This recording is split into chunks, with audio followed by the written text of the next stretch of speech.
Jon Leonoudakis, welcome back to the Bookshelf Conversation.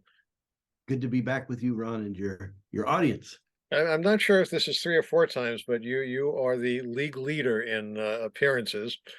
So today It's we're an going to be honor. talking about your new latest project, Ball Forward 40. So why don't you give a quick synopsis of what that's about? Ball Four turns 40. The film is about the legendary celebration of the book Ball Four on the occasion of its 40th anniversary, which was in 2010. And this was staged by the Baseball Reliquary. And what made this event so legendary was, number one, Jim Bouton came out. He was accompanied by his former Pilots teammates, Greg Goosen and Tommy Davis. There was a panel on the cultural impact of the book, featuring Ron Shelton, the filmmaker who made Bull Durham, along with David Kippen, the former director of literature for the National Endowment of the Arts, and author Gene Hastings Ardell. This also included the world premiere screening of the Seattle Pilots documentary that came out that year.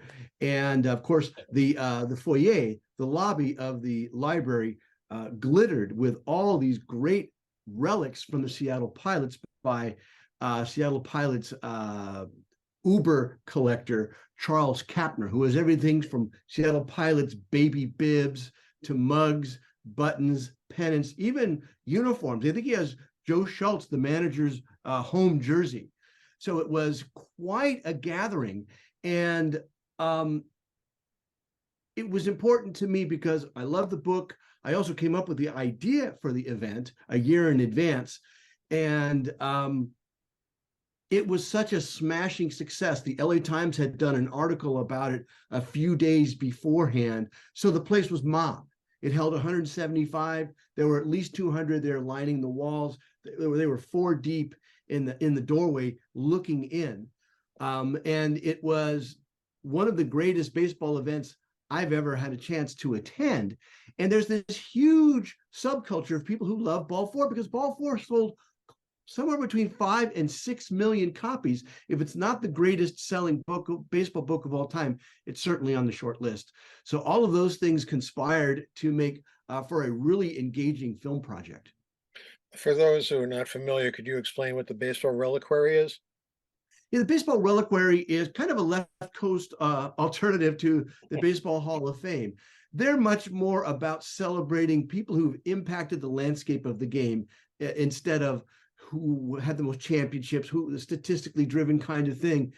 They honor fans, they honor researchers, they honor writers, they embrace artists, and they take a look at the game from a human perspective, which I find infinitely more compelling than the usual business of statistics and achievements. So Ball Four obviously was a watershed book in its time, and that's why I appreciate you having Ron Shelton on because Bull Durham was a watershed baseball movie of the time. Prior to those, prior to the book, prior to the movie, most of them were almost like written for kids, as far as the players were heroic, happy ending all the time. So it was interesting that Boughton had a couple of really good seasons for the Yankees, but like a lot of players, the vast majority of the players, he suffered injuries and his career took a downward turn. Fortunately for baseball fans, most baseball fans, because of course there were some who objected to his portrayal of the game, but fortunately for the rest of us, uh, book fanciers and baseball fanciers, he did write Ball Four, and that opened the door, for better or worse, depending on your point of view, for not just baseball memoirs and autobiographies, but celebrity memoirs and autobiography to see who could come up with the most salacious stories. Uh, how did he ever talk about that aspect of what he hath wrought? Yeah, I think one really interesting insight he shares, and you'll see this in the film, is The reason that book was so successful was not because it was salacious and told stories out of school. That was sort of carrot at the end of the stick. The real magic in the book comes from his perspective. Here he is, a marginal player on an expansion team, one of the worst teams in baseball. It's basically an island of misfit toys. That's a great story in and of itself. And then you have this perspective of someone who had been heroic early in his career with the biggest team in baseball, the New York Yankees. Jim, I think, won 2 or 3 World Series games. He won 39 games in 2 years before he hurt his arm. So you had this amazing perspective of someone who was bright and who was a bit of a maverick. He marched to his own drumbeat. And that's what makes his book so different from the Jim Brosnan books that came out early, about 10 years earlier, Pennant Race and the other one, his name, which title escapes me. But Boughton wrote the book kind of from a very unique insider's perspective, but someone who was a huge fan of the game, who loved the game, but didn't go along with the hot dogs and apple pie narrative that was what baseball books were up until the point that Ball 4 came out. It radically changed the landscape of publishing, especially as it relates to sports books and especially as it relates to baseball books. I heard stories of people saying, I approached, a book company about a baseball book, and they said, if it isn't as interesting and intriguing as Ball 4, we're not interested. You said something before that reminded me, when you talk about baseball, you talk about hot dogs and apple pie. I don't understand the apple pie part of that equation. I mean, hot dogs, sure, you get hot dogs at the ballpark. I don't see too many places, too many ballparks that sell apple pie. Well, it's a metaphor for the all-American glistening in gold, stars and stripes forever behind it. And all as we know, it's a facade. And one of the great things about the baseball reliquary and Jim Boughton is they peel back that facade and they let us really understand how this game works as a game, as a business, the struggles, the challenges of the players, to try and stay on the field and to throw strikes when your big pitch is a knuckleball. I mean, it's the constant ebb and flow of struggling that makes this so interesting. And that's why the book has a name for it, like Ball 4. It's a downbeat title. And there's a reason for that, because this game is all about struggling. One of the things I also noticed is, unfortunately, Bowden passed away a couple of years ago.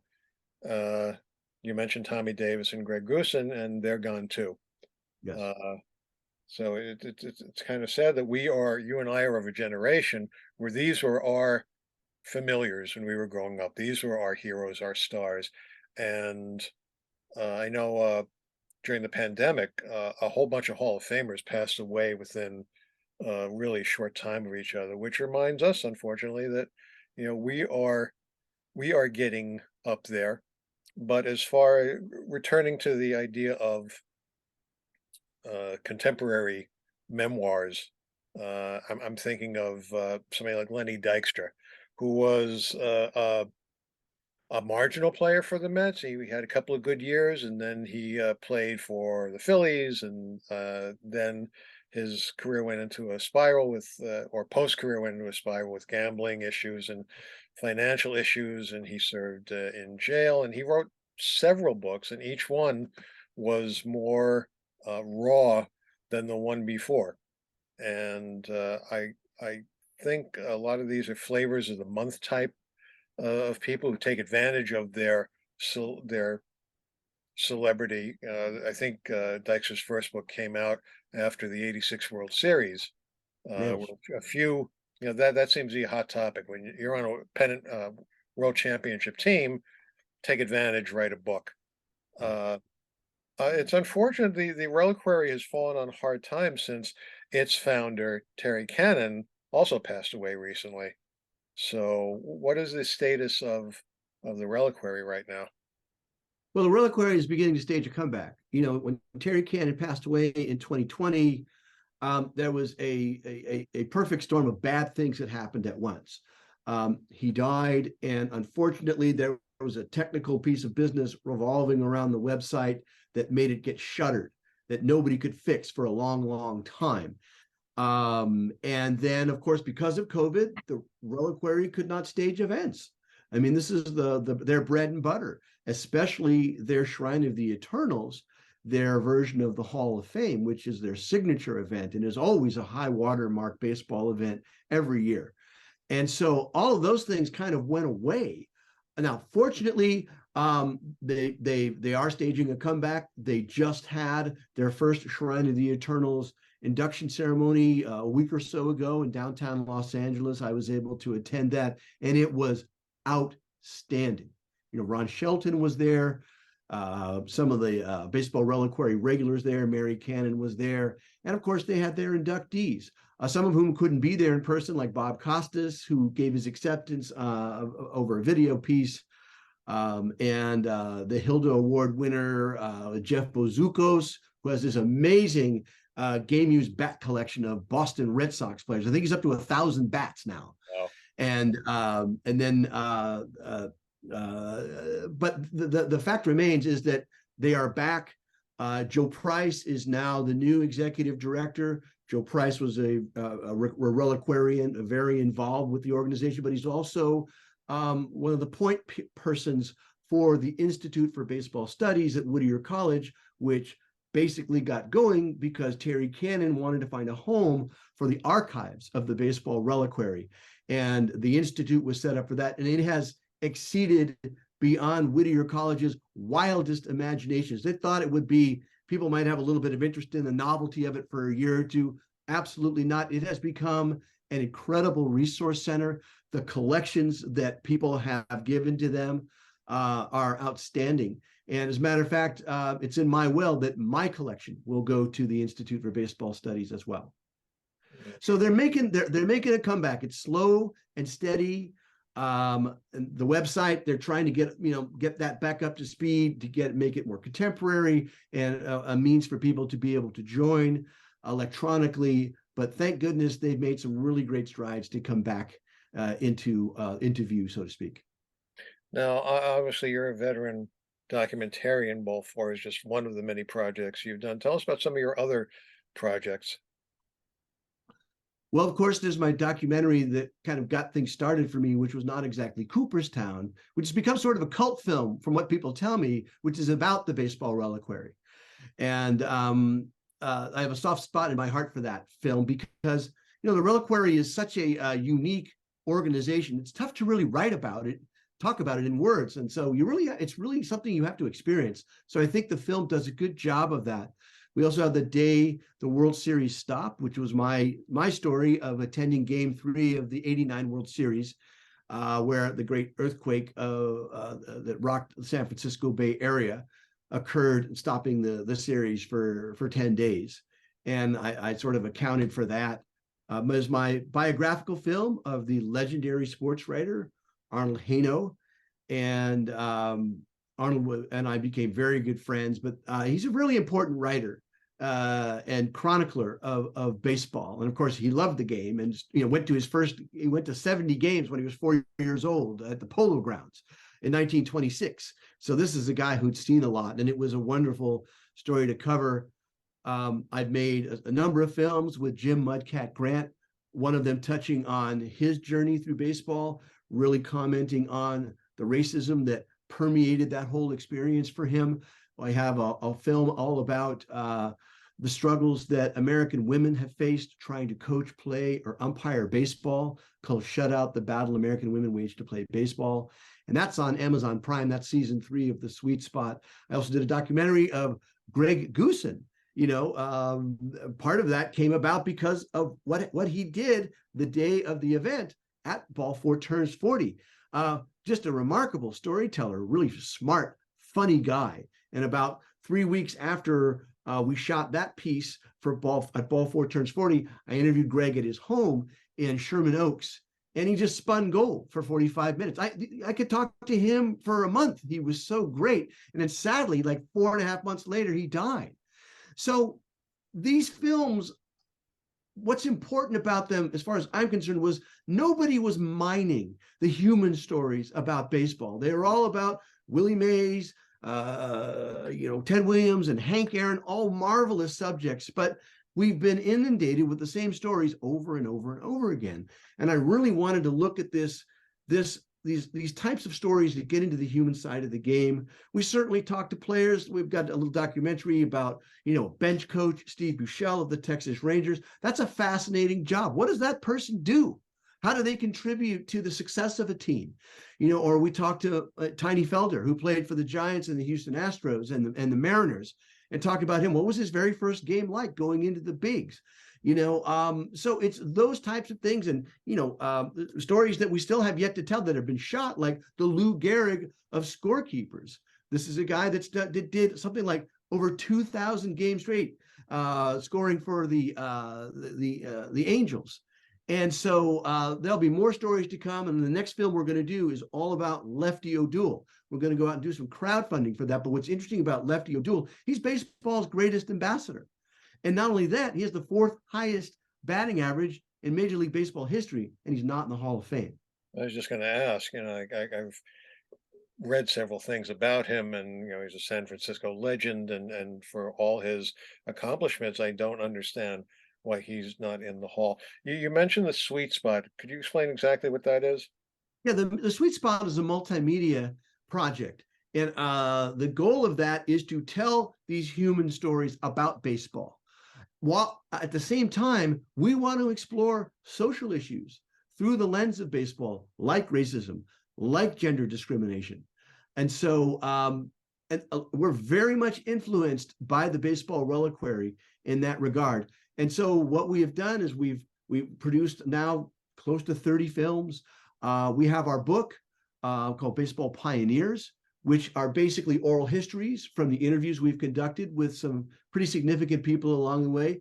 4 of the 6 of them are women, and 2 of them played in the All-American Girls Professional Baseball League that the movie A League of Their Own was based upon. Jackie Robinson is also featured in that book, as well as Mudcat Grant.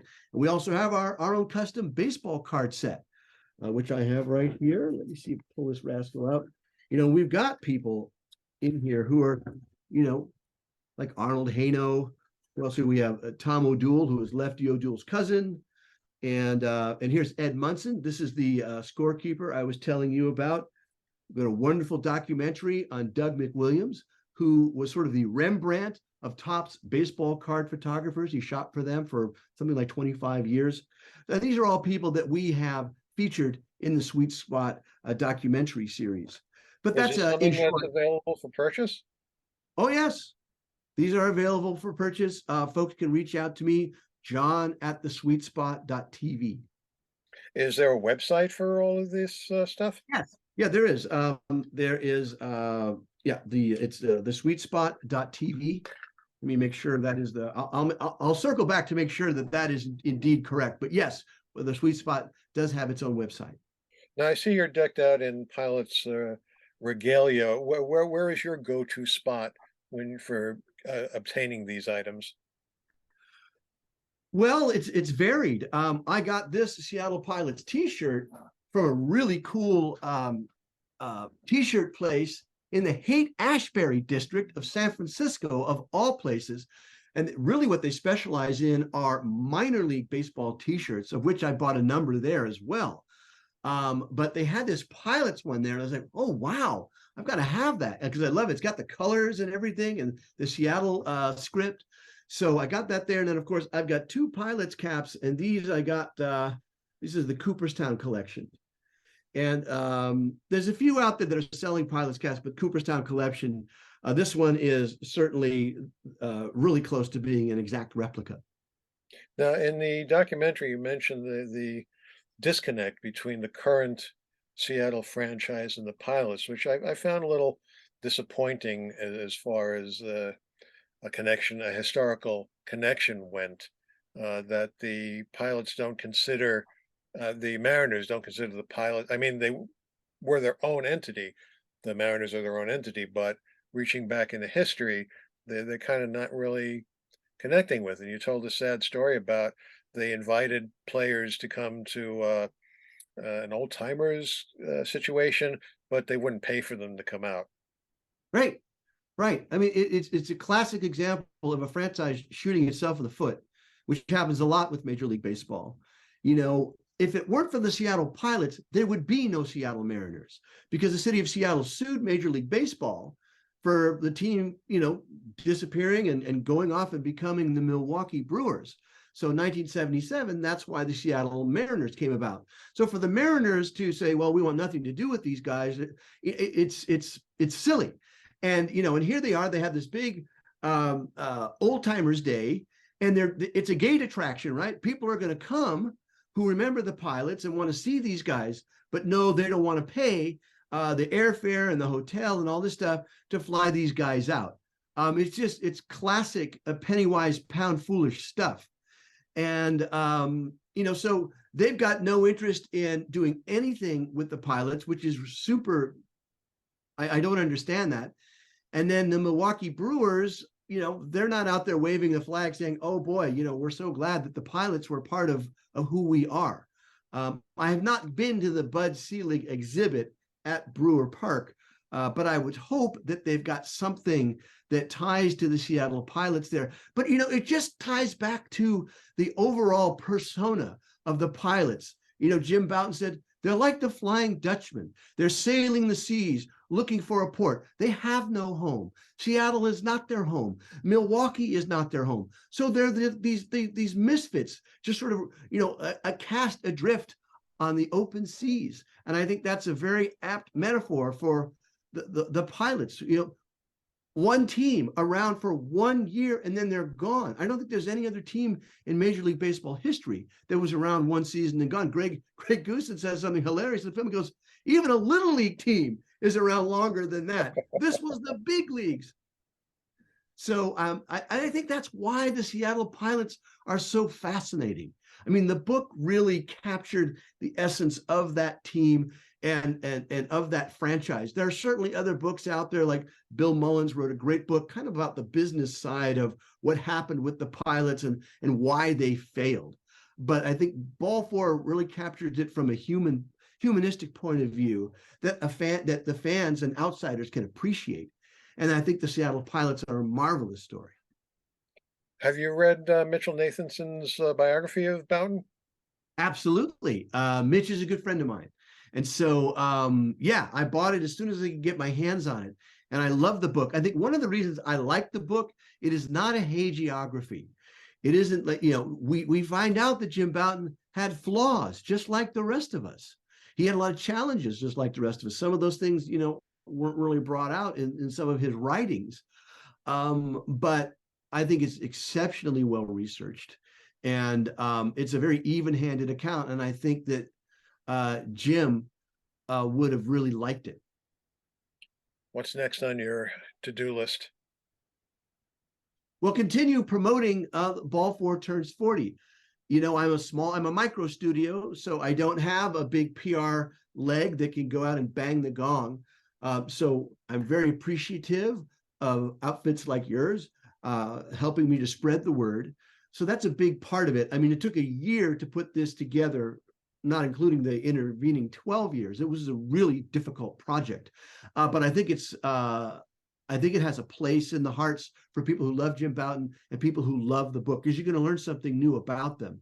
And so the next piece is the Lefty O'Doul biopic. And but that is contingent on us raising the money to go ahead and do that. I've got to go out and I've got to do a bunch of interviews. Fortunately, most of the people here in California, I can drive up and down the coast and interview those folks. I already created the trailer of that when COVID kicked in. I immediately went into creating a trailer for a documentary about Lefty O'Doul because I become connected with his biographer, a terrific writer named Dennis Snelling, whose book that came out, I think, in 2018 is excellent.